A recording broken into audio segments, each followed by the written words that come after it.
Hello everyone, welcome back to the main topic. My name is Vianney Verdon Maldonado and I am your host. Hi everyone, my name is Emily Delgado Duarte and I'm the co-host for today. So today we have a special guest, Dr. Jack Uldrich. He is a leading futurist, a speaker, and an author. And he spoke today at Wallace State, and we would like to continue the discussion for today. Hello, how are you? Good, and thanks for having me. I'm looking forward to the conversation. Thank you for being here.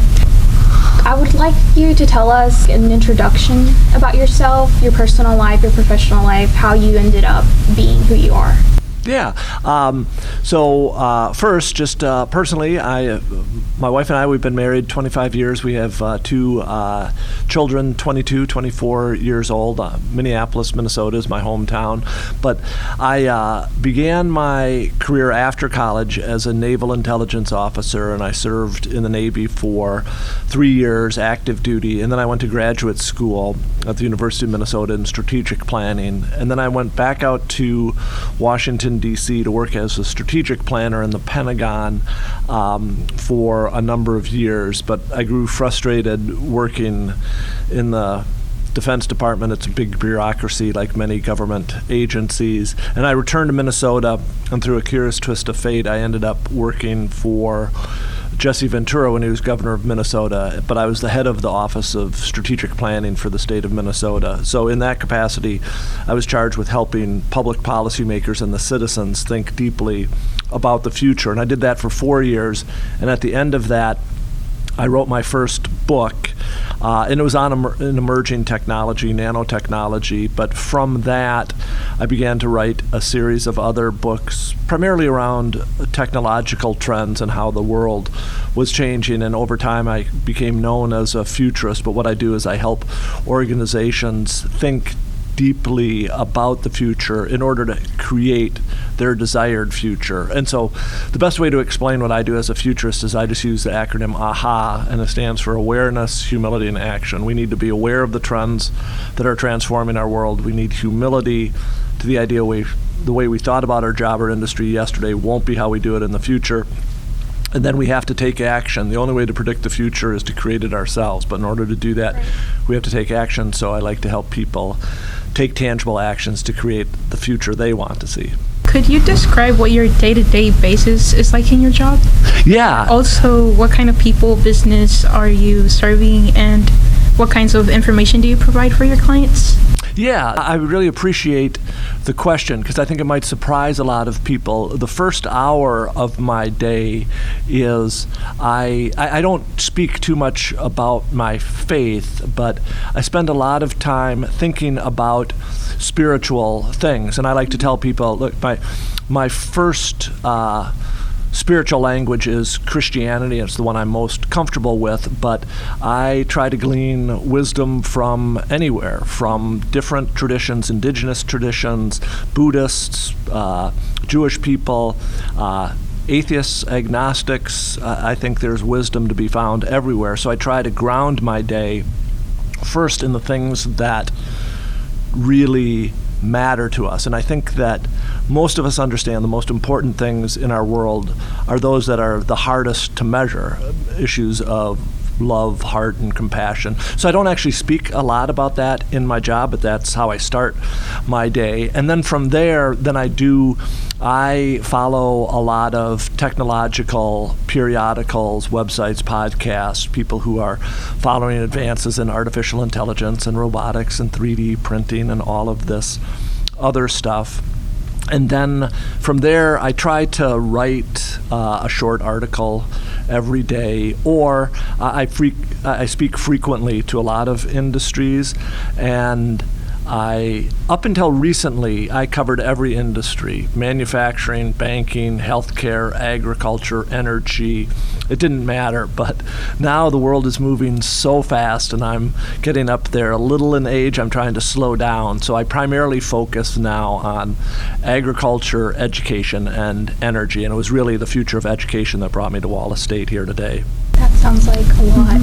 It is a lot, and it's making my life a little simpler to just focus on those three. But I tell you, the reason I've selected them is It's not to say that healthcare and banking aren't important, but we need food, we need energy, and we need to educate the next generation. And so I'm just personally most passionate about those industries.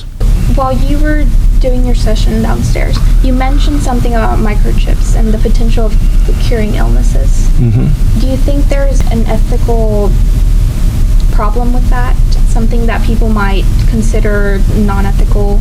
And do you think it's a shortcut to something that we could cure in the long run? What are the pros and cons to this?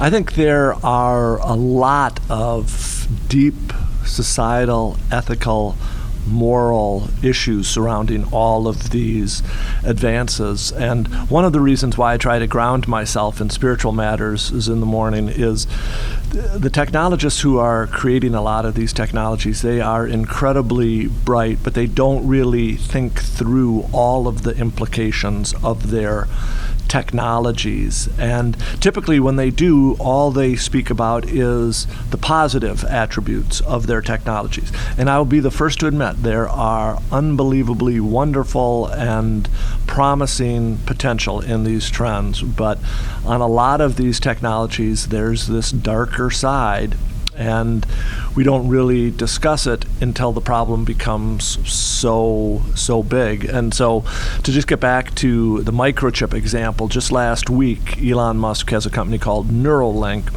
and he is, for the first time, has embedded a computer chip in a person's brain. And in this case, it is helping them address Parkinson's disease and shaking. And there are other really positive implications of this technology to help maybe address dementia and Alzheimer's in the elderly population, or to treat depression and things like that. But then there is this darker side. Those computer chips, of course, can be hacked, and if they are, that's still a human being on the other side, and what is that going to do for them?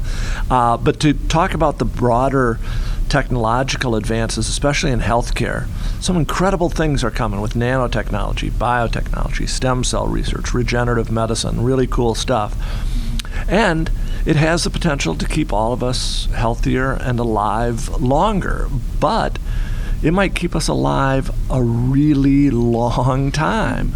And in one case, who am I to say that that's a bad thing? But on another case, if people like me are living longer, using up more resources, are we leaving enough for the next generation? And do we consider that? And I frequently think we don't do that. And I think one of the things I try to do as a futurist is ask myself this question: am I being a good ancestor? Am I really thinking what we're doing doesn't not just benefit me and my generation, but my kids' generation, great-grandchildren, and future generations? In Native American tradition, some of them have a policy of looking out 7 generations, and I just love that as an idea. But I think we should even go out further. There are going to be a lot of people walking on this planet in the future, and we act as though, in many cases, they'll never exist. We don't care what we're doing to the water, what we're doing to the planet,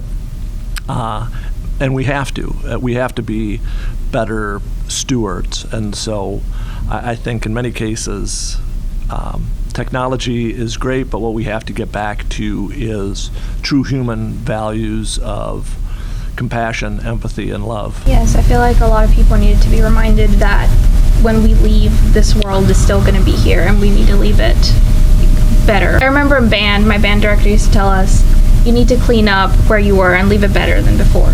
So we need to leave this world a little better for our future descendants, like you said. Yeah, I couldn't agree more. There's a wonderful quote, and it's thousands of years old. It comes from ancient Greece, and said, society, civilizations survive when old people plant trees under whose shade they'll never sit. Like, we have to take action that's not going to just benefit us. It's actually looking out for the future. And I don't think we see enough of that wisdom in society anymore. So it's an issue that, as I age, I'm trying to become more passionate about, and I'm trying to become a better steward. And look, I'll be the first to admit that I haven't always thought about these issues, and I was and still am a part of the problem in many ways. That we all need to change our behavior better, faster, so that we are truly leaving our planet a better place for future generations. How does AI limit creativity, and also how does it enhance creativity? Like any technology, it's a double-edged sword. And I think what's interesting is artificial intelligence will do both. It will enhance creativity, and it will diminish creativity. So I think the first thing we need to do is we just need to be aware of that paradox, that it's going to do both at the same time, both help creativity and hinder it. And so in terms of helping creativity, if you haven't already started to play around with ChatGPT, do it. And I do a lot of writing, and I think I'm a pretty good creative writer, but sometimes I struggle for words or ideas, and I will ask ChatGPT, like, hey, give me some different ways to phrase this idea. And often it comes back with like 10 different ideas. 8 of them are crap, but 2 of them are like really good. And one of them is one that I've never thought about. So in that case, it is helping me become more creative.